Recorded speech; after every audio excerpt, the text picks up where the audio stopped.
Chairman PCB Ramiz राजा का ओहदा खतरे में पड़ गया। रमीज राजा को ओहदे से हटाने की समरी वजीर आजम को इरसाल कर दी गई। वजारत बैनुल-सूबाई राब्ता ने समरी वजीर आजम ऑफिस को भिजवा दी है।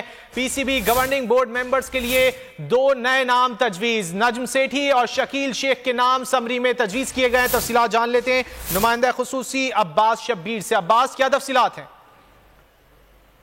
जी बिल्कुल, पाकिस्तान क्रिकेट बोर्ड में तब्दीलियों का जल्द इम्कान बताया जा रहा है और इस हवाले से पाकिस्तान क्रिकेट बोर्ड के चेयरमैन रमीज राजा की तब्दीली की जो बातें हो रही हैं वो हतमी मराइल में पहुंच चुकी हैं।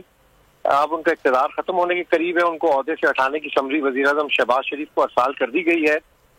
वजारत बैनुल-सूबाई राब्ता ने समरी वज़ीर आज़म ऑफिस भिजवाई है, जिसमें पीसीबी गवर्निंग बोर्ड के 2 नाम तजवीज़ किए गए हैं, नजम सेठी और इस्लामाबाद क्रिकेट एसोसिएशन के साबिक सदर और member governing board Shakeel Sheikh के नाम समरी में तजवीज़ किए गए हैं। इस समरी में रमीज राजा और असद अली खान की जगह नए नाम शामिल करने की सिफारिश भी की गई है। समरी की बाज़ाब्ता मंजूरी काबीना से ली जाएगी। इससे पहले 3 दिन पहले नजम सेठी और शहबाज शरीफ और शकील शेख ने लाहौर में मुलाकात की थी, जिसमें ये तय पाया गया था कि इनके नाम नॉमिनीज के तौर पर भेजे जाएंगे। अब पीसीबी के अब्बास शब्बीर, बहुत शुक्रिया इन तफसीलात के लिए। रुख करेंगे इस्लामाबाद।